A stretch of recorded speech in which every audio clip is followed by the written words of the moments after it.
Buenos días, mis hermanos. Esta mañana estamos agradecidos con el Señor de que hayan podido sacar este tiempo para participar con nosotros y compartir de la preciosa palabra del Señor que domingo a domingo nos da la oportunidad de predicar a través de este canal. Y cuando nosotros cometemos una falta seria y hemos sido descubiertos, inicialmente nuestra primera reacción es negar que hemos cometido aquello de lo que se nos acusa. Pero cuando las evidencias son irrefutables, la siguiente actitud es tratar de minimizar aquella falta, aquel delito o aquel pecado, para que no parezca tan grave, para que podamos decir quizás que no somos las primeras personas en fallar de esa manera. Casi que de inmediato pasamos de la negación a la defensa. Y empezamos tratando de dar una explicación y sacamos a relucir un buen repertorio de excusas tales como es que fue un momento de debilidad, fue una falta de juicio momentánea, es que me dejé llevar por el momento, no me di las consecuencias, fue tan solo un error. Otro en mi lugar hubiera hecho lo mismo y podríamos seguir con una serie de excusas que ya son muy conocidas para nosotros. Y después que se nos acaban las excusas, finalmente la vergüenza se apodera de nosotros y entonces nuestra única salida es suplicar que nuestros acusadores y nuestros jueces tengan misericordia de nosotros. La misericordia es tan dulce cuando somos nosotros quien la recibimos, pero desafortunadamente cuando nosotros somos los que tenemos que darla, no es tan difícil, no es tan fácil otorgarla y casi que se vuelve demasiado amarga. Esa es una de las tantas contradicciones que tenemos los seres humanos en el corazón. Nos encanta recibir misericordia, pero nos cuesta tanto darla. La palabra misericordia tiene un sonido tan diferente dependiendo en qué extremo de ella nos encontremos. Si somos quienes la recibimos o quienes la otorgamos. Solo para darles un ejemplo, el libro de Salmos, solo ese libro, menciona aproximadamente 135 veces la palabra misericordia. Y ahí hay dos hechos notables. ¿Cuáles son estos dos hechos notables? Son solo 150 salmos. Es decir, que casi cada salmo tiene la palabra misericordia. Y de estas 135 veces en que es nombrada la palabra misericordia en los salmos, casi 130 veces se refiere al hombre pidiendo misericordia de parte de Dios. Así que es maravilloso ver que el hombre se acerca a Dios en busca de misericordia. Se acerca a ese trono de la gloria esperando recibir misericordia. Sabemos de qué lado nos ha tocado estar. El pasaje que veremos hoy precisamente muestra la misericordia de Dios en acción y en todo su esplendor y magnificencia. Un día en el que los judíos religiosos pusieron en marcha una trampa siniestra para tratar de atrapar a Jesús, fue ese el mismo día en que Él les mostró lo que significa ser misericordiosos. Una experiencia que ellos no conocían. Es alentador y refrescante para nosotros saber que de la misericordia de Dios está llena la tierra, como dice el Salmo 33:5, que nuestro Dios es lento para la ira y grande en misericordia, dice el Salmo 145:8. Así que en esta mañana lo quiero invitar para que abramos nuestras Biblias en el Evangelio de Juan y vamos a retomar donde dejamos la semana pasada, en el capítulo 7, pero en el verso 53, que es donde empieza el relato que vamos a ver en el capítulo 8 y vamos a ir hasta el verso 11. Y vamos a ver en este pasaje cómo resalta maravillosamente la misericordia de Dios para con los pecadores. Es un pasaje que estamos muy familiarizados la mayoría de nosotros. Así que le voy a suplicar que prestemos mucha atención a lo que el Señor nos quiere decir en esta mañana. Y en este pasaje veremos que en este argumento que llevamos ya varios domingos en que los judíos quieren atrapar a Jesús de alguna manera para poderlo enjuiciar, vamos a ver lo que pasó, lo que Juan nos cuenta en este pasaje, y vamos a encontrar algunos elementos que son notables allí. Primero, esta gente quiso probar a Jesús, quisieron probar. Luego Jesús pasa a la defensiva y nos muestra cuál es la justa medida para juzgar a otros. Y como conclusión de este pasaje encontraremos la misericordia de Dios en acción.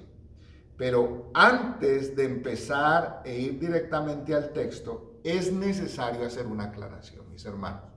Y este texto como tal, del verso 1 al 12, no se encuentra en los manuscritos más antiguos, no está ni en el Código Sinaítico ni en el Vaticano, Código Vaticano, no se encuentra. Algunos manuscritos antiguos lo relacionan casi que al final de los evangelios, lo ponen allí como un apéndice básicamente, y solo el evangelio de Lucas aparece con este relato, pero después del capítulo 21. Y la mayoría de los manuscritos en donde aparece ya en este lugar, en el evangelio de Juan, son los manuscritos de la Edad Media. Entonces, eso crea varios problemas a la hora de hacerle una crítica a las escrituras que se le debe hacer. Pero lo interesante de todo esto es que a pesar de esas evidencias de que no está en los códigos más antiguos, los autores, la gran mayoría de los autores a lo largo de la historia han considerado este relato de Juan como un relato verdadero del ministerio de Jesús. Se han buscado otros elementos, materiales extrabíblicos, y se hace creer que el relato sí corresponde con el ministerio de Jesús. Pero aquí viene el asunto interesante. Algunos creen que este relato se obvió de los manuscritos más antiguos por una razón. Y esa razón es que al leer de manera rápida o superficial este pasaje, y vamos a ver de que esto lo vamos a ver un poquito en detalle más adelante, al leerlo de manera superficial, pareciera como si a Jesús no le importara el pecado del adulterio. En otras palabras, como si realmente ese pecado no fuera importante. Es la impresión que se da cuando se lee rápidamente, pero está lejos de eso, como veremos en su momento.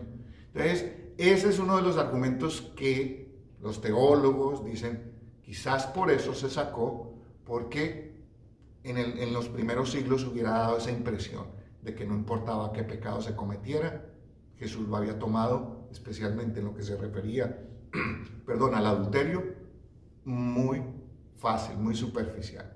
Así que yo soy de los que está convencido de que este texto está bien puesto en el lugar donde va, a pesar de que digan todas estas cosas, porque si nosotros seguimos la lógica del relato que viene haciendo Juan desde el capítulo 6, al inicio del capítulo 6, al inicio del capítulo 7 y ahora al inicio del capítulo 8, la técnica que Juan utiliza es contar una historia acerca del ministerio de Jesús y de ahí en adelante sacar una enseñanza. Entonces, ese patrón seguiría lógicamente la forma como Juan ha desarrollado este evangelio. Así que ese es uno de los argumentos que están a favor y que yo creo que es así. Pero si alguna vez se encuentra en alguna versión de la Biblia que ese pasaje no está allí, ya hoy sabe la razón por la cual no lo encontraría en algunas versiones de las Biblias y de las traducciones de la Biblia. Así que dejando eso por lo menos un poquito claro, no puedo profundizar más porque se nos iría todo el tiempo, pero quería dejar esa nota para que todos estemos por lo menos atentos o seamos precavidos a la hora de pensar en este pasaje. Así que vamos a ir al texto ahora sí, mis hermanos. Cada uno se fue a casa y Jesús se fue al monte de los olivos. El verso 53 del capítulo 7 termina que después de aquella discusión que tuvieron la semana pasada entre los alguaciles y los líderes religiosos, cada uno se fue a su casa. Y el verso 1 dice que Jesús se fue al monte de los olivos. Así empieza el capítulo 8. Y por la mañana volvió al templo. O sea, ese es el relato del día anterior, de la tarde. Y todo el pueblo vino a él, y sentado él les enseñaba. Entonces los escribas y los fariseos le trajeron una mujer sorprendida en adulterio. Y poniéndola en medio, le dijeron: Maestro, esta mujer ha sido sorprendida en el acto mismo del adulterio. Y en la ley nos mandó Moisés apedrear a tales mujeres. Tú pues, ¿qué dices? Mas Juan, mire lo que añade Juan. Mas esto decían tentándole para poderle acusar. Pero Jesús, inclinado hacia el suelo, escribía en tierra con el dedo. Así que aquí encontramos el primer elemento en esta mañana en el sermón. Esta gente, estos religiosos, quisieron probar a Jesús. En vista de todos los intentos que ya habían venido haciendo durante parte del ministerio de Jesús para poder desprestigiarlo y arrestarlo, todos esos intentos, como vimos hasta el de la semana pasada, habían fracasado. Así que estos hombres dicen: nos toca hacer algo más. ¿Y qué hacen? Maquinan una estrategia para poder finalmente eliminar a Jesús. Por eso deciden tenderle esta trampa, porque lo que Juan nos está contando aquí es que ellos le tendieron una trampa a Jesús. Cuando Jesús estaba enseñando a la gente en el templo, ellos se acercaron para que de esa manera, públicamente, se produjeran las evidencias que ellos necesitaban para poder acusarlo y juzgarlo legalmente, según lo que vimos la semana pasada que Nicodemo les dijo, ¿cierto? Su intención en este caso era que Jesús quedara desprestigiado delante del pueblo, ese pueblo que ya lo percibía como el Mesías. Ellos querían desprestigiarlo para luego sí poder enjuiciarlo. Y además demostrar que era un falso maestro porque estaba pervirtiendo las enseñanzas de las Escrituras. Así que la trampa fue muy bien pensada. Lo vamos a ver por qué. Claramente desde el principio de este relato se ve cómo ellos, estos judíos religiosos, desde el punto de vista legal, y si hay algún abogado aquí que nos está viendo, sabe que estoy hablando más claramente, ellos manipularon las evidencias. Eso ya sería causal de una anulación del juicio, porque manipularon las evidencias. Ellos trajeron ante Jesús a una mujer que había sido hallada en adulterio y le preguntaron a Jesús cuál era su opinión al respecto de lo que la ley de Moisés decía acerca de tales delitos. Y eso lo encontramos precisamente en Deuteronomio 22:22. Estos hombres decían que había que apedrearla o matarla como decía la ley. Preste atención a lo que dice Deuteronomio 22:22 exactamente. Si fuere sorprendido alguno acostado con una mujer casada con marido, ese es el delito, el adulterio. Ambos morirán. El hombre que se acostó con la mujer y la mujer también. Así quitarás el mal de Israel. Ambos, hombre y mujer. Entonces nos debemos preguntar, ¿dónde estaba el hombre con el que aquella mujer fue sorprendida en adulterio? Estaban manipulando las evidencias. Misteriosamente, por una razón que desconocemos, aquellos líderes religiosos dejaron ir al hombre, ignoraron el delito de aquel hombre. Podríamos incluso, entre comillas, decir que tuvieron misericordia de él, porque el tema del sermón hoy tiene que ver con la misericordia. Pero a la mujer sí la trajeron a Jesús. Juan se asegura que quede consignado que todo esto era un plan para tratar de probar o tentar. La palabra tentar se puede traducir como probar a Jesús, para ver cuál era su respuesta y así poder arrestarlo o por lo menos intimidarlo delante del pueblo. Jesús, cuando aquellos hombres llegaron, imaginémonos por un momento, utilicemos la imaginación. Jesús está allí enseñándole al pueblo, está de rodillas o agachado escribiendo algo en el piso de lo que estaba enseñando. Y vienen estos hombres y le dicen, hemos sorprendido a esta mujer en adulterio. ¿Qué dices tú? Jesús no prestó atención a todo aquello que estaba sucediendo a su alrededor. Y no porque no le importara la situación de pecado de esta mujer, que es uno de los elementos que ya les mencioné, por eso algunos creen que el texto fue quitado, la actitud de Jesús, la manera como él la trató, en fin. Pero el texto más adelante nos demuestra que Jesús estaba profundamente preocupado por la condición pecaminosa de aquella mujer, la vida de esa mujer. Pero en este caso, lo que Jesús muestra es que él no les daría la oportunidad ni el gusto de caer en la trampa que aquellos líderes le estaban tendiendo. Por eso simplemente siguió escribiendo en el suelo. ¿Qué era? No sabemos. Y en aquel momento habían varios elementos en juego. Preste atención a esto, todo el centro del argumento. Si Jesús decía que la mujer debía morir, que de acuerdo a la ley, el pueblo, que ya lo tenía por un hombre misericordioso, ahora pues obviamente lo rechazarían. Entonces era una jugada maestra en ese sentido, hacer que el pueblo lo rechace, para que cuando ellos lo quieran crucificar, el pueblo no se oponga.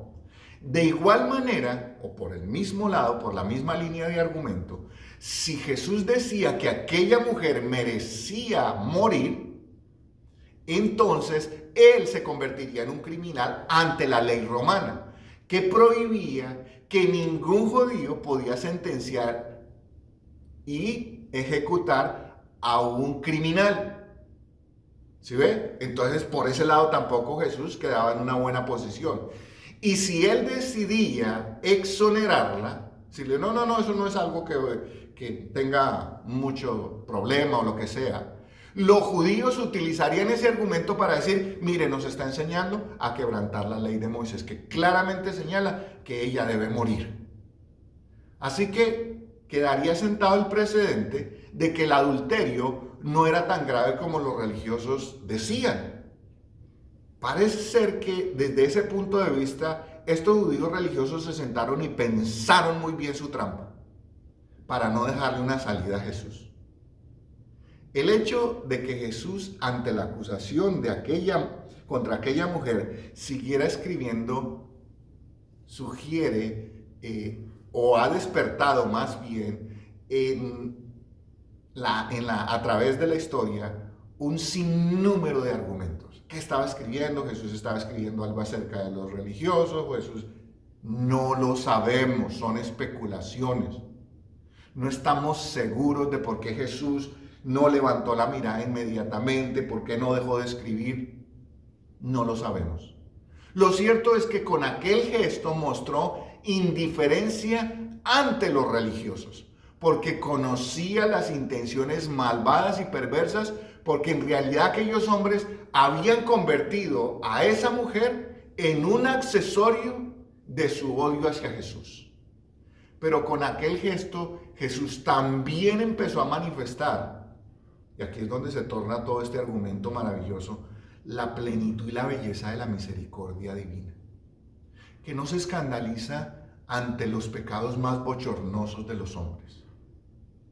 Al no mirar inmediatamente a aquella mujer, Jesús no la avergonzó, más de lo que ya aquella mujer podría estar avergonzada seguramente. Y esta es una primera lección maravillosa que nosotros necesitamos aprender en este pasaje. ¿Cómo reaccionamos nosotros cuando nos cuentan de que a alguien lo sorprendieron cometiendo adulterio? ¿Cómo reaccionamos nosotros? Inmediatamente dejamos de hacer lo que estamos haciendo para ¿cómo? ¿Quién? ¿Cuándo? Cuénteme todo el chisme. Cuénteme cómo fue la situación. Ante ese pecado escandaloso de los demás, nuestra primera actitud no debe ser la curiosidad morbosa de saber quién fue y cómo y todos los demás detalles. Y mucho menos empezar a decir, yo sí sabía, yo me lo sospechaba porque yo los vi salir el otro día, porque yo los vi que tomaban mucho cafecito juntos, porque nosotros no somos nadie para proferir juicio alguno contra otros, como si nosotros fuéramos la suma de la perfección moral y espiritual. Jesús con aquel gesto le mostró a la mujer desde el inicio que Él estaba allí para mostrarle la misericordia de Dios, no para juzgarla. Nosotros debemos seguir el mismo ejemplo. Por eso decía que la primera lección maravillosa, Jesús no se escandalizó con eso. No porque no fuera grave, sino porque estaba dispuesto a hacer algo más. Ya veremos. Aquellos hombres intentaron atrapar a Jesús sin darse cuenta de que ellos eran los que ahora estaban atrapados. Estaban atrapados por ese celo religioso desmedido, su odio sin fundamento hacia Jesús y sobre todo la manera corrompida en la que interpretaban la ley. Vuelvo y le repito, si ellos hubieran interpretado bien la ley, si hicieran bien su trabajo, debían haber traído al hombre también, a los dos.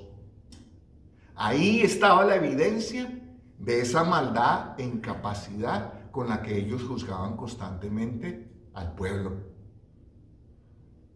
Cuando alguien perversamente intenta probar a Jesús, se encontrará con una gran sorpresa. Por eso, aquellos que andan buscando todo tipo de evidencias espurias para tratar de demostrar que Jesús no es Dios, un día, finalmente se darán cuenta que aquella evidencia que ellos recolectaron serán las pruebas que Dios usará contra ellos en el día final del juicio. Por esa maldad y por esa incredulidad que mostraron durante toda su vida. Nadie puede tratar de probar a Jesús o tentar a Jesús de manera siniestra e inescrupulosa y salir victorioso. Esta historia nos lo demuestra en todo su esplendor. La trampa parecía perfecta, parecía que no había salida, pero para Dios siempre hay una salida. A Jesús debemos probarlo, sí, pero no con el propósito de esa maldad, sino con el propósito de rendirnos a sus pies y a su voluntad. Entonces, el relato continúa de la siguiente manera.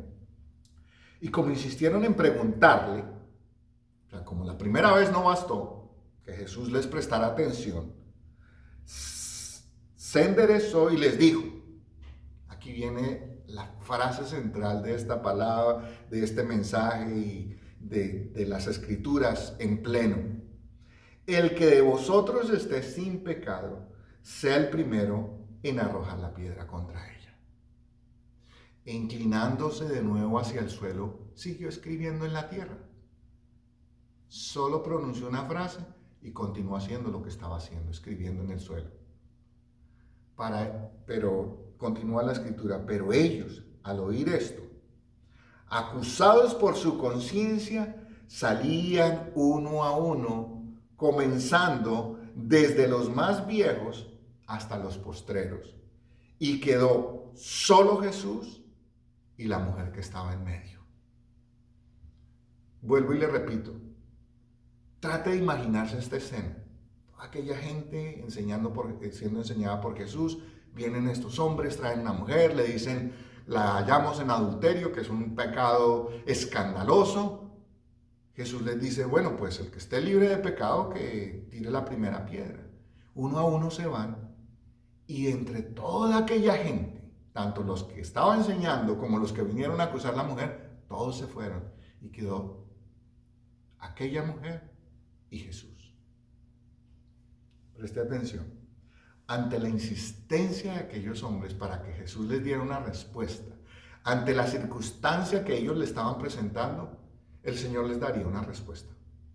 Los religiosos creían o creyeron tal vez por un momento, lo tenemos, aquí quedó atrapado, tan pronto abra la boca, está listo. Ellos pensaron que esa trampa injusta que habían preparado para Jesús no tenía salida. Pero ante el pecado, la salida siempre será la misericordia. Solo bastaron unas pocas palabras de Jesús para que los pusiera en evidencia ante el pueblo y de paso le dio una gran lección a todos los que estaban allí. Ese día estoy seguro que ninguno de los que estuvo allí se le olvidó jamás esa lección mientras vivieron. Jesús pronunció aquellas palabras que hoy son la norma, la justa medida para que nosotros juzguemos a otros. ¿Cuáles son esas palabras? El que de vosotros esté sin pecado, sea el primero en arrojar la piedra contra ella. Según los expertos en el idioma griego, la frase que aquí encontramos, que dice sin pecado, se puede traducir también como sin deseo pecaminoso. Es decir, básicamente lo que Jesús les podría estar diciendo es que ustedes la pueden apedrear, pero solo aquellos que no hayan tenido jamás en su corazón el deseo de cometer el mismo pecado. O sea que básicamente todos los que estuvieron allí habían sentido el deseo de cometer adulterio. Cada uno de los que estaban allí fueron confrontados por lo que Jesús les dijo. Y uno a uno tuvieron que ir de allí, tuvieron que marcharse. Su conciencia los había acusado y resulta que los había hallado culpables. Este es un cuadro, un gran cuadro de lo triste que es la condición humana. Todos hemos pecado y como dice Pablo, todos estamos destituidos de la gloria de Dios. Por eso es que necesitamos la misericordia de Dios. Y qué bueno que no solo este pasaje, sino como les decía hace un momento, las Escrituras nos hablan constantemente de la misericordia de Dios, nosotros clamando por ella y Dios otorgándola. Así que aquí Jesús nos da un par de grandes lecciones de la vida. Hay muchas más, pero solo voy a mencionar dos. La primera de estas lecciones es que debido a que nosotros también luchamos con el pecado, estamos incapacitados para juzgar imparcialmente a nuestro prójimo, porque nuestro pecado nubla el justo juicio que deberíamos hacer. Y antes de poder señalar el pecado de otros, es necesario examinar nuestras vidas para darnos cuenta de si de lo que acusamos o culpamos a otros, nosotros no somos culpables de ello también. Si al examinar nuestro corazón, genuinamente, nos damos cuenta de que nosotros ya hemos superado satisfactoriamente esa conducta pecaminosa que se presenta en nuestro hermano, entonces podemos venir a él y exhortarlo con amor para que también corrija su conducta, pero siempre con una actitud humilde y sensible. No como jueces, sino como hermanos que saben lo difícil que es salir de la condición del pecado. Esa es la primera lección. La segunda lección, ante el pecado de los demás, es necesario ser misericordioso, porque ese es el camino que Dios ha escogido. Y este pasaje es precisamente la evidencia de ello. Vamos a ver en un momento. Jesús tenía la autoridad para juzgarla, apedrearla y cumplir la ley. Pero en lugar de aplicarle la ley, Él decidió aplicarle la misericordia. Ante nuestros pecados, el Señor eligió la misericordia, la gracia y el perdón, antes que aplicarnos todo el peso de su justa ira, de su justicia. Así que nosotros, los que hemos recibido misericordia en lugar de juicio, estamos en la obligación moral y con la responsabilidad espiritual de actuar de la misma manera que el Padre y Jesús han actuado con nosotros. El Padre espera del creyente que sea una criatura misericordiosa, que sepa dar de gracia lo que ha recibido de gracia. Nada más, pero tampoco nada menos. No olvidemos que nosotros los hombres tenemos la tendencia de ser jueces implacables e injustos, pero Dios es lento para la ira y grande en misericordia, como lo afirman los salmos. Jesús aquel día, aquella trampa perversa, la convirtió en una lección para toda la humanidad. Cualquiera que lea este pasaje, sin importar si es creyente o no, tendrá que llegar a la misma conclusión. Dios es un Dios de misericordia.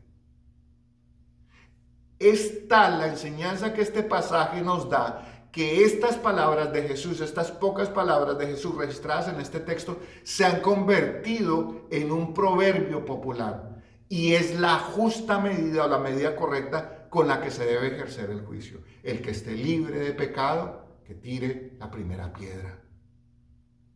Allí en aquel lugar quedaron, como le decía y como lo relata el texto, quedaron solo Jesús y la mujer adúltera. Solo Jesús y la mujer adúltera. Vuelve a imaginarse esa escena.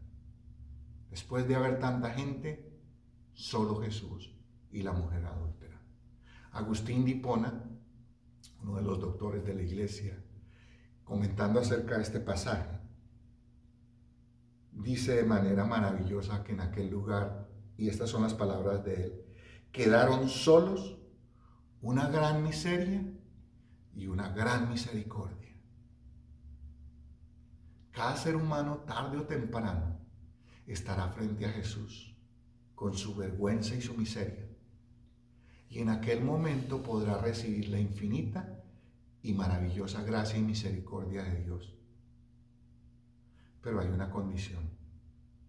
La condición la encontramos en los versos siguientes. Enderezándose Jesús, verso 10, y no viendo a nadie, sino a la mujer, le dijo, mire lo que Jesús hace, maravilloso. Mujer,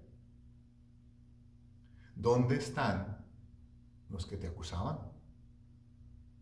¿Ninguno te condenó? Ella dijo, ninguno, Señor.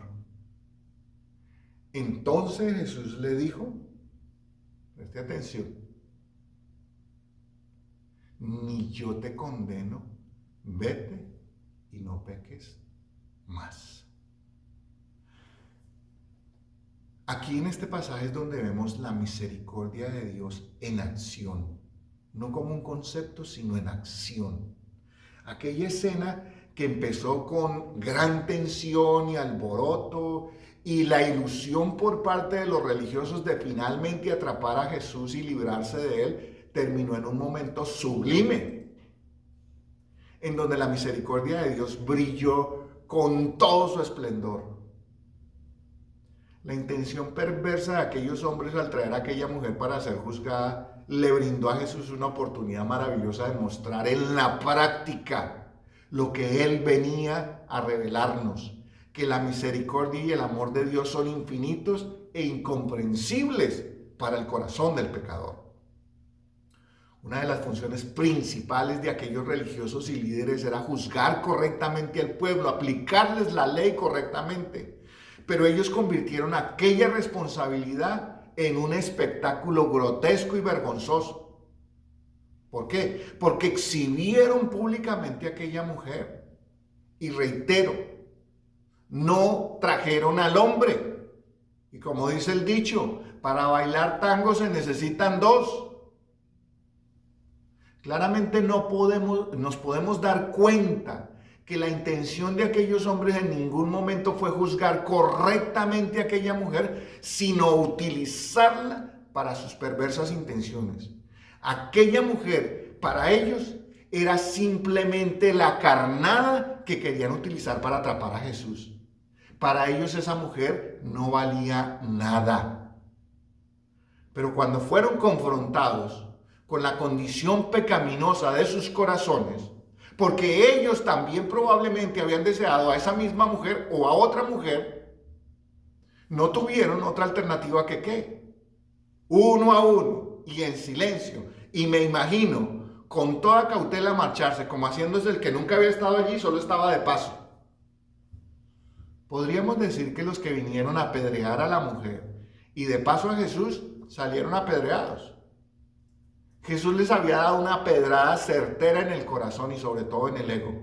O como me dicen algunas veces los hermanos en la iglesia después del culto, pastor, hoy la pedrada fue para mí. Claro, entre los hermanos hay algunos que cuando la pedrada va para ellos la esquivan.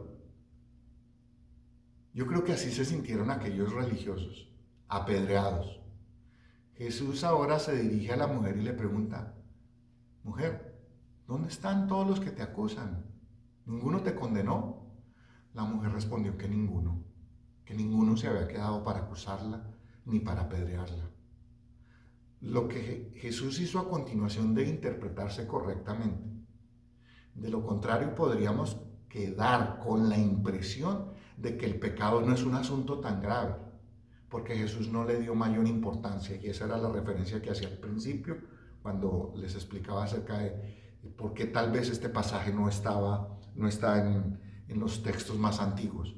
Y es que en realidad allí Jesús, primero que todo, quería aplicar la misericordia perfecta de Dios. En lugar, aquella multitud, entre esa multitud estaba el único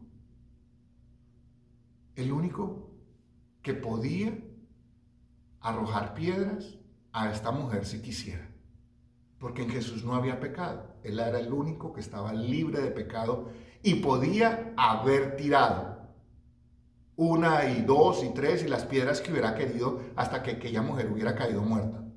Era su prerrogativa. Esa era la prerrogativa de Jesús. Aplicarle la ley tal como Dios la había plasmado en las Escrituras, sancionarla. Esa era la prerrogativa de Jesús. Él lo podía hacer. Pero en lugar de usar esa prerrogativa, tomar esa oportunidad, decidió aplicarle a aquella mujer la ley de la misericordia y del perdón, que es exactamente lo mismo que Dios ha hecho con nosotros. Y esto no quiere decir que para Jesús el pecado de aquella mujer fuera algo insignificante. Por el contrario, merecía una fuerte reprensión que en términos legales le debía costar la vida. Por eso Jesús le dice, el que esté libre de pecado, le tire la primera piedra. Él no está diciendo, no la vayan a apedrear, no. Él dijo, la pueden apedrear, pero solo bajo esta condición. Pero recordemos que precisamente es el pecado suyo y mío, el de todos nosotros, el que le costó la vida, pero no a aquella mujer, le costó la vida a Jesús. Por eso es que Jesús nos puede ofrecer esta otra oportunidad. Porque en el texto termina, ¿cuál es la oportunidad? ¿Cuál es la puerta que Jesús le abre? ¿Cuál es la oportunidad que Jesús le da a aquella mujer? Vete y no peques más. Ahí es donde está el énfasis del pasaje. Por eso no se puede tomar como que fue un permiso de Jesús para seguir pecando o que a Jesús no le importó el pecado del adulterio. No. Jesús concluye de manera clara. Vete y no peques más. Si notamos nosotros, Jesús no le dijo, bueno, mujer, vete, porque aquí no ha pasado nada. No. Mujer, te puedes ir tranquila a tu casa que nadie vio nada. No, tampoco le dijo eso. El Señor le dijo, vete y no peques más. El Señor le señaló claramente que ella había cometido un pecado grave, pero que Él le estaba dando otra oportunidad para cambiar su vida. Jesús le brindó la oportunidad que los religiosos le negaron, que se arrepintiera y que cambiara su forma de vida. Jesús le mostró la misericordia de Dios en acción. Lo que los líderes religiosos le ofrecieron a aquella mujer fue condenación, apedrearla y matarla. Eso fue lo que ellos le ofrecieron. Jesús, ¿qué le ofreció? Comprensión, compasión y perdón. Qué gran diferencia entre lo que el mundo y los religiosos nos ofrecen comparado con lo que Dios nos ofrece. Lo triste es que aún, a pesar de esta evidencia, lo triste es que muchos aún prefieren lo que los hombres les dan antes que venir a Cristo y reconocer su condición de pecador, arrepentirse y cambiar para disfrutar de la misericordia de Dios. Cada vez que Jesús, y cuando miramos los evangelios, los leemos, cada vez que Jesús tuvo la oportunidad de sanar a alguien, restaurar o perdonar o liberar a alguien, nunca dijo, no te preocupes porque aquí no ha pasado nada. No, siempre encontraremos que les dice, vete y no peques más. Cuando sanó al paralítico en el estanque de Betesda, ¿qué le dijo? Toma tu lecho, vete Y cuídate de no hacer algo para que no te venga algo peor. Siempre nos indica una oportunidad, pero nos dice, vete y no peques más. Esa es la condición. A nosotros también nos hace el mismo ofrecimiento. Nos ofrece su misericordia, pero también nos da la misma salida. Vete y no peques más. Ni Dios, ni Jesús, ni el Espíritu Santo han tomado el pecado como algo insignificante. Jamás. Por el contrario, lo han tomado tan en serio que el Padre decidió enviar a su único Hijo a morir por los pecadores. Y Jesús nos dejó al Espíritu Santo para que nos ayudara a vivir y a cambiar nuestra manera de ser en el mundo. Por eso, no debemos desaprovechar la nueva oportunidad que Jesús nos está brindando a todos los pecadores. Que lo único que nosotros merecemos y para lo que verdaderamente hemos hecho méritos es para el justo juicio de Dios y su ira. Pero Dios fue movido por amor a prodigarnos misericordia. Y Jesús en este pasaje y en muchos otros lo demostró en toda su plenitud aquel día. Los hombres hemos sido testigos de la misericordia de Dios en acción. Ahora, ¿qué tenemos que hacer? Aceptarla y cambiar de vida. En aquel día, aquella trampa perversa que los religiosos judíos querían utilizar para eliminar a Jesús, el Señor la convirtió en una de las más grandes enseñanzas de misericordia, no solo para ellos, sino para toda la humanidad. Desde que conocí a Jesús hay algo que siempre me ha sorprendido, que los hombres quieren probar a Jesús, pero no quieren probar de Jesús. ¿A qué me refiero con esto? Que la intención del hombre no redimido es probar que Jesús no vino al mundo, que Jesús no existe, que Jesús no es Dios, que no hizo milagros, que no fue crucificado, que no resucitó y cualquier otra cantidad de tonterías que se les antoja para probar que Jesús no. Cuando en realidad lo que deberían hacer es venir y probar que Jesús es real, que Jesús es el Hijo de Dios, que Jesús fue crucificado y ocupó en aquella cruz el lugar que a ellos y a nosotros nos correspondía, y que Él resucitó, y porque Él resucitó, nosotros los que creemos en Él tendremos vida eterna asegurada. Pero además de todo esto, Jesús nos enseña cuál es la justa medida para juzgar a otros. Antes de señalar, juzgar y condenar a otros, tenemos que examinar nuestra propia vida para ver si lo que señalamos en otros como pecado y los condenamos por eso no es también nuestro pecado. Una vez que superemos esa condición, entonces podremos servir de jueces. Pero siempre teniendo en cuenta que es mejor aplicar la misericordia que la justicia. No podemos olvidar que cualquiera de estos días nosotros estaremos suplicando por misericordia. Y en ese día podremos experimentar lo dulce que es recibirla. Pero también tendremos que recordar lo amargo que es no concederla. Jesús es el único que puede juzgar imparcialmente y tiene el derecho de condenarnos, porque esa es su potestad. Pero por amor ha decidido, como lo hizo con aquella mujer adúltera, extendernos su misericordia, pero con una condición: que cambiemos de vida y aprovechemos la nueva oportunidad que Él nos está dando. No debemos olvidar que si bien Dios es misericordioso y quiere que todos los hombres se arrepientan, también su paciencia tiene un límite. Así que aprovechemos ahora que todavía queda un poco de tiempo, vengamos a Jesús arrepentidos y recibamos de la misericordia que Él nos quiere brindar. Ahí donde está, lo invito a que incline su rostro, vamos a orar. En esta hora, Jesús, después de haber contemplado la magnificencia de tu misericordia y de tu amor por los pecadores, de no escandalizarse de nuestras transgresiones, lo único que nuestro corazón puede decir es, como aquel publicano: ten misericordia de mí, que soy pecador. En tu nombre, Jesús, oramos en esta mañana y damos gracias. Amén. Que el Señor les bendiga, que tengan una feliz semana y que nunca se nos olvide que la misericordia de Dios es abundante para todo aquel que la quiere recibir.